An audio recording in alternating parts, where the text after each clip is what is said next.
Welcome to Synchronicity. I have COVID, so sorry it's a little late. I feel like that's a valid excuse. COVID's over though, right? It doesn't exist. I have a thing that doesn't exist in showing me. There's a little demonstration of imagination. It doesn't exist. Joe Biden said COVID's over, so it's over. Has it ever really been going on? What if we just lived in a world where the COVID was never diagnosed and people were just like, oh man, people are getting sick from something this year, oh boy. And we didn't have to test for all this stuff and go crazy about who has what. Do you know how many viruses we get in our lives? We have children. The kids get sick at school fucking every day. It's just a germ factory. But we don't test, so we don't freak out. It's like, all right, everything's okay. Anyway, I'm congested. My voice is a little weird. It was like 3 days of chills, and I had COVID a year ago. It was nothing. I did lose my sense of smell, though, and it got distorted back then. But this time, it was like a real sickness for like a few days, and my wife got it, and our son got it. Other kids spared, though. Other boys were spared. Anyway, gotta kick this one off. If I sound a little depleted, it's because of the virus that was ravaging my body. I gotta say, I'm pretty good. I mean, not so bad. All things considered. Is that the word, all things considered? Yeah, that's the term. Maybe brain fog also a thing. So look forward to the brain frog. We all know the brain frog, ribbit. Yeah. Okay, this week we're going to hammer home a core tenet of this reality. And we're going to get not religious, we're going to use some religious terminology. Feel free to replace any of the terminology that I use that will be coming from any Judeo-Christian lineage with your own. Again, the premise here is that none of this is secular or historical history. Right, when we're talking about Jesus Christ or David or Paul or Peter or any of this, Abraham, any of this stuff, they're not people. We're not talking about that dude Peter, that dude Abraham. That's not what we're doing. We're talking about states of consciousness that represent things. So when you look at religious texts and you understand that the core, whenever they're talking of a God, they're referring to you. Not you as you necessarily conceive yourself to be at all times, but what Neville Goddard would call your wonderful human imagination. Just this ability to say, I am that. That I am is God. That's what he calls the awareness of that being true is Jesus Christ. It's not that dude Jesus over there is going to do this, that, and the other thing. It is a state of consciousness in which you are fully aware that your beliefs, right? Your beliefs, your imaginal acts, your core kind of what you really believe, that's God. That creates your reality. Everything is kind of being served to you to highlight that fact. The idea is that we have this omnipotent being, right? And this being so fully wants to experience what it is like to be human that that being dives into you, embeds himself into you, and is in your in your mind, basically. And you forget, and you have no idea. You are one with your Lord, right? Your awareness, your creative potential. We don't want to get too, I don't want to, the terminology here, this is something I tried to do when I first started talking about a lot of the Neville Goddard stuff, is I understand the resistance in this day and age to Judeo-Christian terms, like Bible stuff, Old Testament stuff. There's such a connotation to it, but the classic Neville Goddard test is this.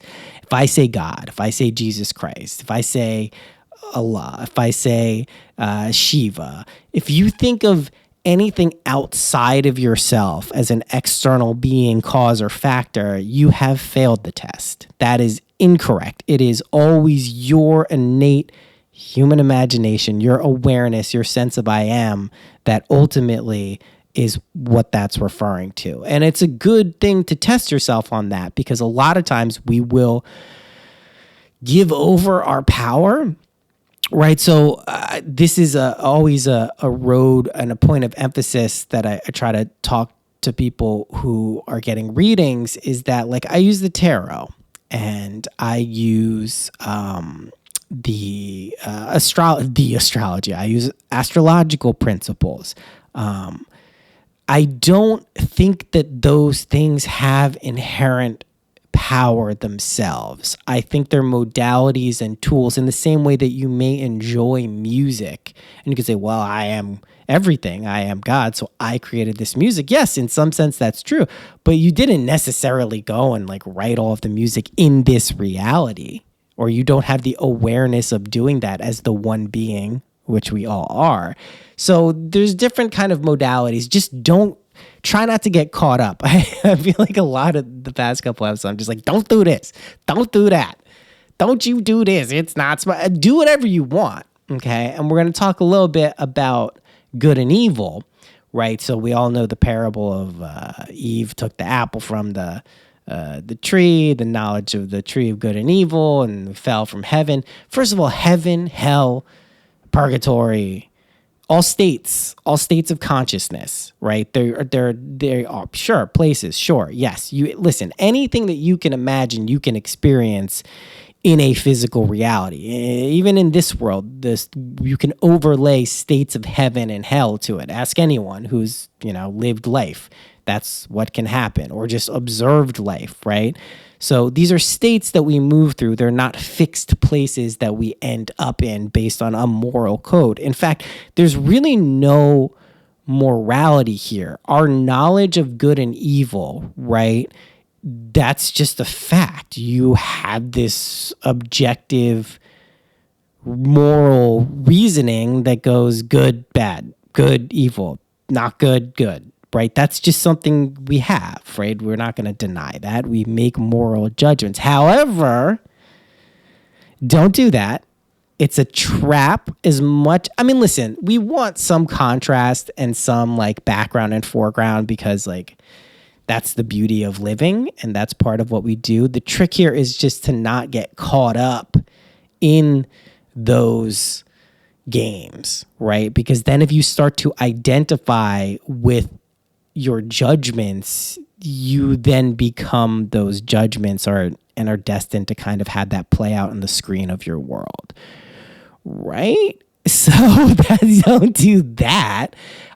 So basically, you hear this phrase, and I've never read the Bible in full, the New Testament. I haven't. It never interested me because I thought it's about a dude, and I'm like, I don't really care about this dude, like, cool story, bro.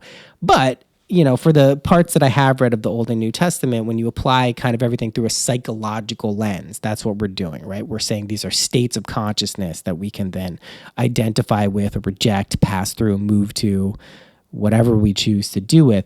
The key here is to remember that you are always doing this. This isn't like something that you turn on and off that basically, you're like, all right, well, I think I won't create my own reality now. You can forget you have awareness of that and kind of live in a darkened state, so to speak, but it's always happening, which is why I think when a lot of people hear the message of like, the imaginal technique where you, in your mind's eyes, you're in kind of a state akin to sleep or going to sleep, this kind of groggy, like hypnagogic state, you, in your mind's eye, imagine a scene with all the tones of physical reality as you know it, and the same emotional feeling you would feel in this scene that implies what you desire has been fulfilled, right? So this is, I typically would recommend for people to go to a little bit farther than the thing, not the act of doing the thing, although that certainly can be rewarding, but something that implies it's already done. So whether that's a conversation with a friend or being in a scene that implies that you're there or you did it, or reflecting back on something. The reason, even if you're like, I don't really believe this stuff, like, no, it's kind of crazy, and I like hearing it, but I'm not fully sold on this. There's some deep impulse in us that compels us to be like, yeah, I think this is actually how reality works. If I look at my life, all of the things that I've had and I truly believed in with conviction and faith, right, which is loyalty to the unseen world, loyalty to the things unseen, everything I've truly believed, it really does come true, for better or for worse, right? What you believe about your life, yourself, circumstances. I mean, I'm trying to believe that the Dolphins aren't going to blow it. I mean, this fucking, have I been here since we tried to ruin our quarterback's brain? I have a not popular, we're going to dive into, skip ahead 2 minutes if you want to get back to this other stuff. I have a different take on the brain injury for in case you don't know, basically a week and a half ago, 2 weeks ago, our quarterback, the guy who throws the ball in football, Tua Tagovailoa, right? He got hit to the ground, thrown to the ground, right? Kind of like pushed to the ground. And his back of his helmet hits the ground. And he got up and it was a little wobbly. And so he came out of the game. It was halftime. They put him back in. It was like 40 minutes later. And they said, oh, no, it wasn't a concussion. It was just a back injury. He had it on a couple plays before. And people were like, all right, whatever. He came back. He played well, won the game. Next Thursday, it was only 4 days after that, he gets thrown to the ground again, hits the back of his head, and like his fingers do this fucked up, like, it's not a good scene. It's like, all right, he's probably got a little bit of brain damage there. Not great. So everyone starts getting mad at the Dolphins, being like, oh, put him in the game. He was supposed to protect players. It's like, guys, did no one watch football before the year like 2010? Like, the goal of football is to essentially, it was at least to like hurt the other players, like make them not want to play or be physically incapable of playing. It's a brutal sport. Like, get out of here with this like newfound moral kind of, and it's like, I get things evolve. Maybe I'm just like a crazy boomer. Who knows? But like, come on, guys. Like, yeah, he got his brain dinged up. It's his decision. And if a medical professional says that he can play, let the guy play. Jesus. It's like, this isn't even like our backups. Teddy Bridgewater's a good backup. I'm so sorry I turned this into Dolphins, but this is the price you have to pay. Unfortunately, in your reality, when you learn the metaphysical secrets of kind of living in your best fulfilled life, you have to listen to me talk about the Dolphins. This is just the exchange that you signed up for and I have to adhere to. I wouldn't be upholding my end of the bargain if I didn't do this. Anyway, long story short, football's brutal. Let's stop pretending like it's some happy, fun time game and the people get concussions. It's going to happen. These men, 300-pound men slamming into each other, hurting, come on, fuck out of here with this new moral platform for football. Why do I got to be the guy to say this? Everyone else is going to be outraged. Oh, I'm so outraged, blah, blah. Anyway, this brings me to a great point. Very easy to get caught up in worldly affairs, as you can see. Make sure you're having fun with it. Make sure it is not ruining your life, but make sure it's not affecting your kind of ability to see that this is just a game you are engaging with. It just doesn't take away any of the, I don't want to say seriousness. It kind of does take away the seriousness, but like we get like tragedy in life for a reason. It's not to make us suffer. It's not to make us be upset, but it does serve a place to kind of provide an emotional perspective that we may not have otherwise had if everything was going smooth and perfect all of the time. So we embed that in. That said, you do get to modulate to the ultimate extent where on the spectrum you want to be of tragedy and suffering, right? I'm just going to keep saying it like, what? But yeah, also the one thing is like you're moving through these states. You're not the state itself. That's what we don't want to get trapped in, is self-identifying with a particular state and saying, oh, I am that. That's it. Like, that's what I am. I'm a lucky person. I'm an unlucky person. I'm someone who's not capable of love. I am someone who's capable of love. Like, these are all states. Obviously, I'm someone who's capable of love is just a fact. It's the truth for everyone. Everyone has that innate ability. Again, the original act of kind of like consciousness inception would have been this omnipotent being with full awareness, of which you are, going into a limited kind of constricted, contracted reality. That's a very loving act. To fully identify with a being is a loving act. So use this law, right, as Neville would call it, lovingly, right? It's just the easier way to go about things. It doesn't cost you anything. It's not harder to do.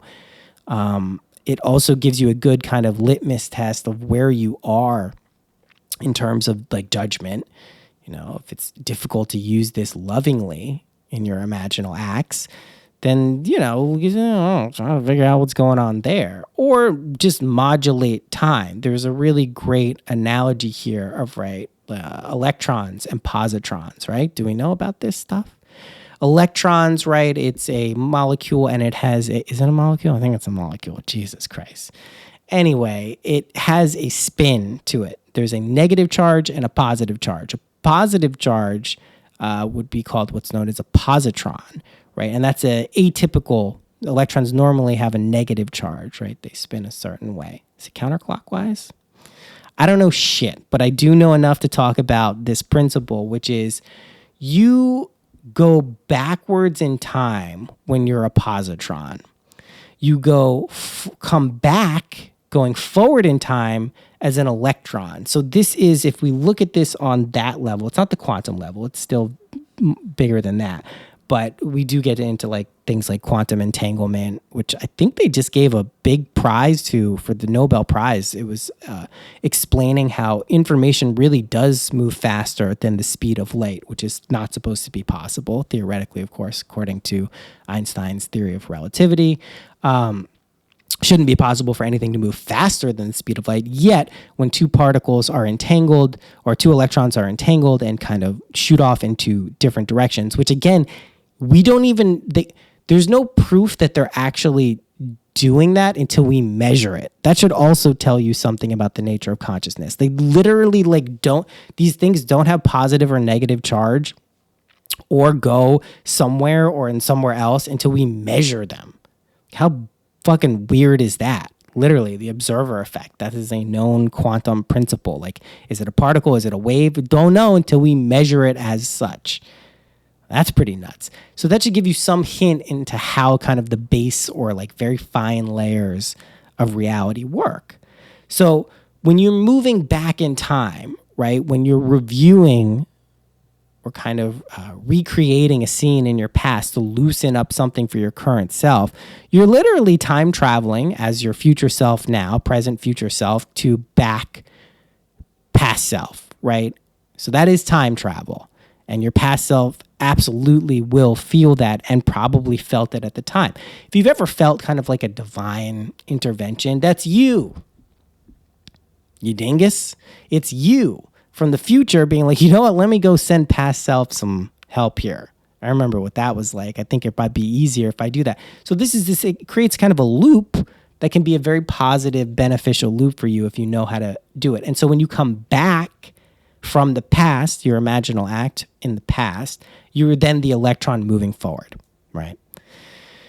Time is an illusion, but we don't deny its reality and kind of quirks and fun things that come along with it, right? That's important. We don't want to be like, this is illusion. I don't got to pay attention to it, man. It's like, all right, cool. How see it at what time o'clock? Never. We'll just intuit when we're supposed to see each other and see how that works.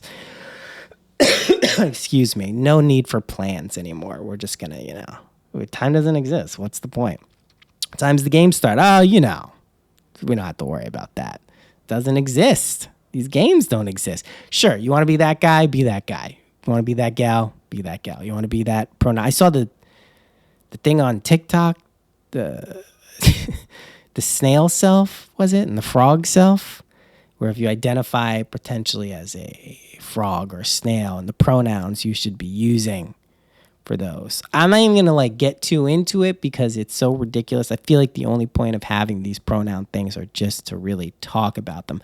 I have never, I guess the only time when I was ever upset about a pronoun is when I was a kid and like, you know, going through puberty, but like kind of prepubescent, like little boy voice, and like someone would go ma'am on the phone to you. That would bother me, but like at this point, call me whatever the fuck you want. I literally don't care. I'm not saying everyone should feel like me.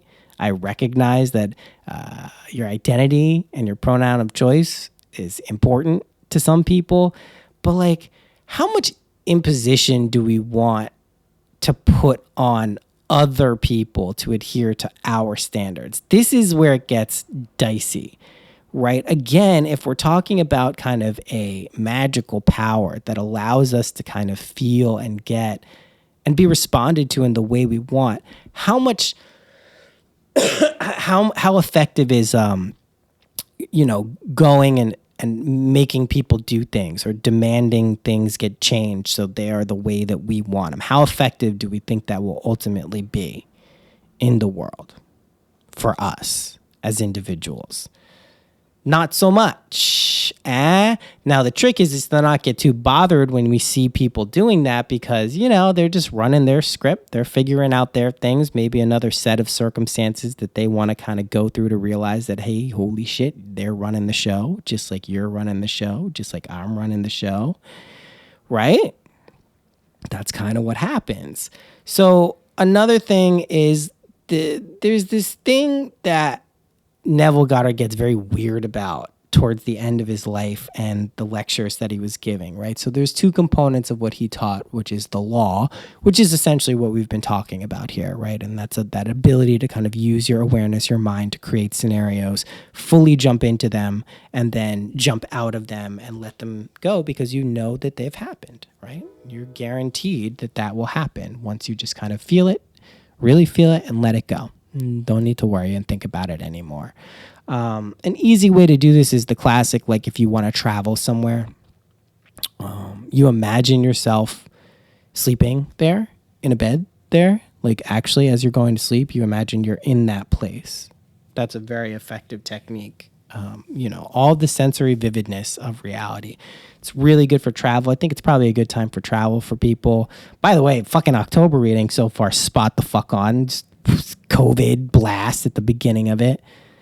Jesus Christ, talk about it was a lot of frustrated energy that we just had to ride through coming this month. It's all good in the hood. I don't know what's going on with crypto. Someone popped in was like crypto's coming in the server, and someone was like, crypto's coming back. This is the end of the bear market. And I'm like, yeah. I don't know how many cycles you've been through of up and down. Sure. Okay, cool. Bull market's back. Let's see it. I'm in. I don't mind being 10, 15, even 20% late on the up move before I'm like, okay, it's back. Because it's just, don't pay too much attention to the things we're getting pitched in the news, right? Nuclear war, global economic collapse. It's like, all right, how many bags of tricks are you going to throw at us? Don't worry about that stuff. Unless you're like the person who's in charge of the nukes or whatever and, in charge of the IRS or the Fed. Don't worry about that shit. Really has nothing to do with you. You can appropriate anything you want in this world. Don't get distracted by the political talking heads and doomsday sayers. Also, it's super in vogue to be pessimistic. It's very popular. You get a lot more attention and notoriety for being a cynic than you do for being someone who, is like, hey, guess what? Like, this is your world. You can do whatever you want. Like, for real. Here's how to do it. Test it. It's testable. You don't have to take my word for it. Also, I'm not selling anything. It's not really how our structure is set up. That said, there's more than enough people who inherently recognize that. And when they hear it, in whatever way they need to hear it. I know I'm certainly not going to be everyone's cup of tea, but when they hear it in a way that makes sense, it does kind of like stir something in them, right? And again, this is this people sometimes are like, well, do you believe in God? And you're like, yeah, I believe in God. And like, well, where's the proof, man? Like, where's the proof that God exists? Like, I'll give it to you. Like, I'm not sure I'm agnostic, but like, where's the proof that God exists? Like, where is he? And it's like, all right, let's look at this. He's not out there. You're not going to look out in the world and be like, there's God. Oh, hey, God, chilling. Oh, nice. Cool. What if God was one of us? It's not happening in our world. Why? Within us, not without us, within us. You go look in the mirror, look into your eyes for a little bit. You maybe see a little something, but really the truth is that your power of imagination, your power to create a reality for yourself that seems inconceivable, impossible, improbable, teaches you that, oh, this creative principle, this healing principle, this loving principle, this unconditional love, it really does dwell within us. And we get different glimpses of this. We get this through dreams, which are notoriously difficult to interpret, especially personally. Just be warned, if you wake up and you think you have an idea of what your dream meant, maybe it leaves some emotional impact and it, influences you positively. It was very difficult to interpret your own dreams. Especially don't go online and like Google them. It's like the worst thing you do. But talk to someone else who, has some knowledge of, dream analysis in a real way can be useful. Again, this is a play kind of you're running, a script you're running. This is what I also talk about in the readings. I'm like, listen, ultimately these cards, this astrology, this is you. This is your energy. You have chosen to use me as a vessel to communicate this to yourself. We will probably hit on themes and energy that are, very resonant with parts of your unconscious and subconscious that are just kind of like begging to come out and interact with you. But I'm not doing anything special here. My specialty would be in my ability to get the fuck out of the way and relay information as accurately as possible, right? That's it. That's all we're doing. So we put these kind of elaborate stage shows on for stage show. What the fuck is a stage show? Like, what decade am I in? This is the 30s or the fucking roaring 20s? Like, what the fuck? Stage show? I don't even know what a stage show. It's a stage show. You're just on a stage. It's like a concert. It's like a movie or a play that we would, put on for ourselves to kind of go through the scenes of life that show us who we really are, right? It's you and God and I. God, again, is this natural creative principle. Faith, again, is, right, it's your imagination, right? Your ability to create, see, pull from. It's all there, too. It's all there. Everything is there, literally. Everything in existence that will or has been or won't, it's all there. You pull from that. You believe it. Your faith, you go, all right, well, I don't see it in front of me now, physically, in reality, but I do know fully, since I saw it in my mind's eye, in my imagination, I saw it, it is done. Boom, drop it, let it go, carry on. And then, as Neville will say, in a way that you can't possibly know, a bridge of incidents will be built for you to walk across, and there you go, your state. So this is very useful for desires. It's very useful for experiencing things that you would like to experience. It's also just fundamentally important when you find yourself in a rut or an ebb or a difficult time, like to remember that you ultimately have this control, this ability. And it's not something like you have to go like slave away for, or, like slave away at. Like you don't have to go do some hard manual labor or something that's difficult for you. You just do it as you're going to sleep at night. Or if you really want to get like real, like, you do it often during the day. Put yourself in a chair, lay down, just do it. Just be committed. This is, if there's any one thing to be committed to, this would be it. This is like, it's pretty easy. It is kind of like one of the most ultimate metaphysical secrets of being alive. It kind of moves you through states that you would like to move through. It'll freeze you up, ideally, to experience aspects of yourself and life that ultimately culminate in like you were like a stationary vessel waiting to be inhabited. Then God was like, whoosh, I'm going to go into this being. I want to experience you, to be clear, you into the being. It's like a role, a character who was created, and you as God were like, wow, I love that. I'm going in with that. So then you, as God, fell in love with this being, whoever you are, whatever you say your name is, right? Then you awaken as God, and you're like, holy shit, I thought I was this person. I'm actually God. Holy motherfucking shit. Eternal imagination time. Then I don't want to speculate, but choices are then made in terms of, do I want to merge back into the one being, or do I want to continue this particular identity or experience another one? Your choice, not scary. Big time hunch there. Not a scary thing. Not something that's going to be like, oh, do I have to lose my family? I will say I've had some psychedelic experiences where it is a little shocking to see how kind of I have a really caution to say this. It's not that it's not important. Your life is so important. It's like talking to a toddler. It's like, yes, this food that you really want right now, you're not going to care about it all in 2 minutes and 2 hours or tomorrow. But yes, it's very important. It's very important that the green beans don't touch that mashed potatoes. It's very important. What a very important life you have. No, it really is. It's important. But at the end of it, you probably will end up with a broader perspective on what it meant to be alive and what you were doing and what you wanted to do. And trust me, or not, awakening as God, awakening to your potential, awakening to the divine being that you are is definitely one of the bigger reasons that you are here.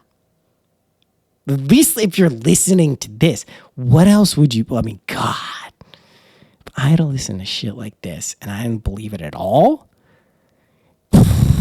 just end it. It's too much. It's insufferable, right? But like I said, this is what we're doing. This is pretty much what everyone is doing. When I say pretty much, this is what everyone is doing. So even in the most skeptic, agnostic, atheistic, clinical, logical, rational person, give them the next set of criteria and data points and experiences, they'll bend. They'll be like, yeah, shit, this is kind of what's going on. Is it? Isn't it? Fuck. I am a logical person. I am a rational person. That's that why my life has been so logical and rational? Huh.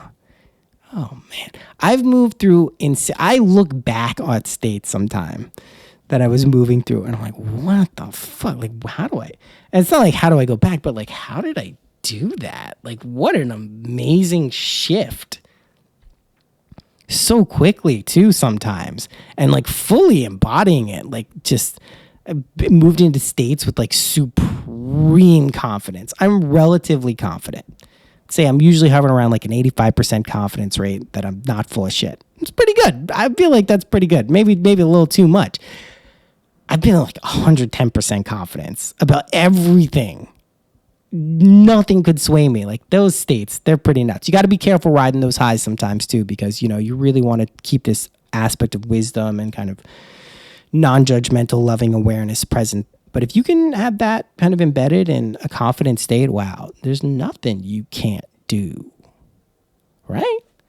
Okay. I have COVID. I did 30, 34, 35 minutes. That's pretty fucking good. Readings are open. I have a few makeups that I will be getting in touch if I move them or asked to reschedule this week because of COVID. So I will be in touch soon. They're cool. They're fun.